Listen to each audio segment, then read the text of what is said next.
那么今天来看到的是24年7月更新的来自 R 魂 Anime 系列的 Gamma 高达，作为自黑兔更新后的第二款高达 Z 系列里的高达，这台 Gamma 高达是否不辱 Anime 系列的名声呢？什么？你说它不是高达？所以说现在的年轻人啊，那么这期视频就顺带着聊一聊利克迪亚斯的机设吧。利克迪亚斯是奥古为了对抗提坦斯与阿纳海姆联手紧急开发的次世代 MS。当时的阿纳海姆在迪拉兹之乱之后 ，GP 计划被封存，风光的日子突然就一落千丈。之后果断选择了支持与提坦斯对立的奥古，并在此基础上得到了新世代 MS 开发的机会。由于奥古缺乏战斗力，所以新的 MS 需要在短期内快速研发完成。于是阿纳海姆决定直接沿用已经开发成熟的机体，那作为蓝本进行迭代，而这台机体就是 GP02。是的，从血脉上来说，利克迪亚斯的爷爷就是高达。虽然说它长得不像高达，但那完全是因为阿纳海姆里有大量的当时吉翁的研发人员。其实 GP02 也是吉翁技术团队设计的，而利克迪亚斯的父亲长这样，虽然长这样，但他也算高达，因为还有一个很重要的原因，就是这玩意儿用了高达尼姆合金伽马。这玩意儿其实就是月神钛合金的改良版，不过是由吉翁残党在阿克西斯研发成功后，由大名鼎鼎的萝莉控带回地球圈的。这种合金成本更低，更易生产，但是强度更高，而且更轻便。而利克迪亚斯就是第一台搭载了该合金的量产机，所以一开始准备给它命名为伽马高达。然而某个恋母癖测试驾驶员是死活不同意啊，于是就改名为了利克迪亚斯。另外还有一点啊，本来利克迪亚斯的初期涂装都是黑灰色的，但是某个3倍速驾驶员非要给涂成红色，生怕别人不知道你是谁是吧？结果后面就基本是红色涂装了。来看到细节，首先该机使用了独眼的监视器，但并未配备扎古系的滑轨，而是一个可以摆动的超广角摄像机，通过算法合成来投影给驾驶舱，说白了就是360度的运动相机吧。那 R 魂也是还原了这个机构，真神似啊。另外头部依然给还原了这个55毫米2连装火神炮的机构，这里竟然不是替换件说实话真的很让人惊喜啊。不过这种复杂的展开变形的机构只能理解为是设计者的机械癖好了。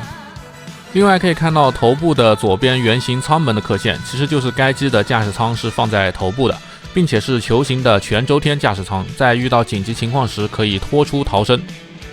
不愧是拖出型 New Type。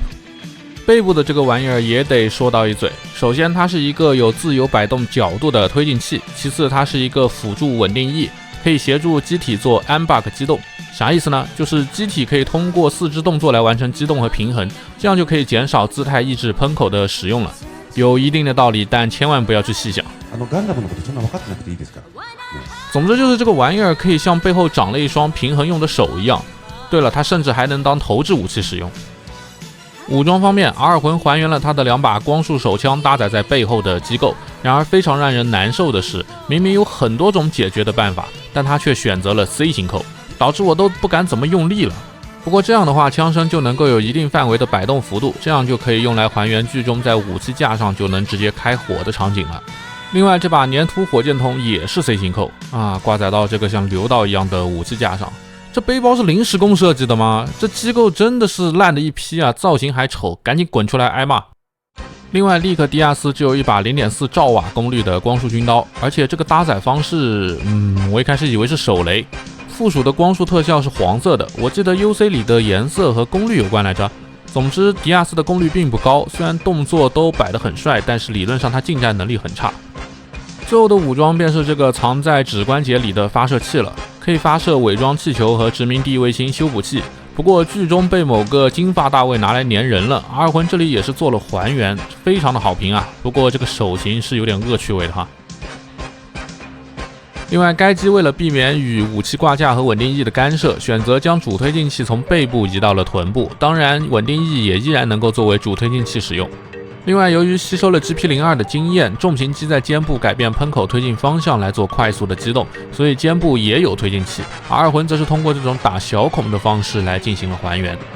除此之外的配件就很常规了，推进特效、光束军刀的特效，以及一个光束手枪的设计特效。手型除了发射粘着剂的手型以外，其他的手型也是很常规的，开掌手、握拳手、握枪手、握光束军刀的手，亮点不大，真正的亮点是可动。头部由于机设的原因，只能左右进行60度范围的转动。而这个肩部的隐身关节就很变态了，向前能轻松达到90度折叠，把稳定翼避让后向后的幅度也不遑多让。平台的机构也很离谱，首先肩部本身就有一个可以90度弯折的关节，大臂根部还能上抬45度，并且也能360度的平转。最优秀的就是这个曲肘了，幅度能够接近180度，并且能够看到手肘处的装甲是有联动的，而且仔细看的话，能发现这还不是简单的联动，它竟然用上了超合金弹簧。Anime 老传统的肘部左右摆动关节依然是保留了下来，腕部为了拿枪也能做到一段这样的位移。腰部更是直接变态发育，直接弄了根转轴把上下半身分离了。不嫌割裂的话，弯腰能这样直接90度。正常情况下，腰部的前后也有45度，不过左右的幅度就很小了，只有胸部15度多一点的摆动。左右的转腰能达到正常的90度范围。裙甲方面，前裙甲和侧裙甲均能正常抬起，后裙甲则不可动。大腿根能向下拉一段距离，整条腿的前踢在下拉后能大幅的超过90度。下拉后向后也能达到45度左右的幅度，侧踢则是基本上达到90度，而大腿根能够做到整条腿的360度平转，不过得稍微抬起一点才行。屈膝也有联动的机构，后方燃料管能够收回小腿肚，达到150度弯折。脚踝处前盖板能翻起一段，整个脚由于特殊的机构能够向外做一段拉伸，可以看到内部的构造，这就带来了向前向后的巨大幅度。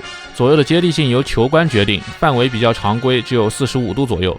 脚尖的二段也一反常态，做了一个可以向下折的飞行姿态的脚尖。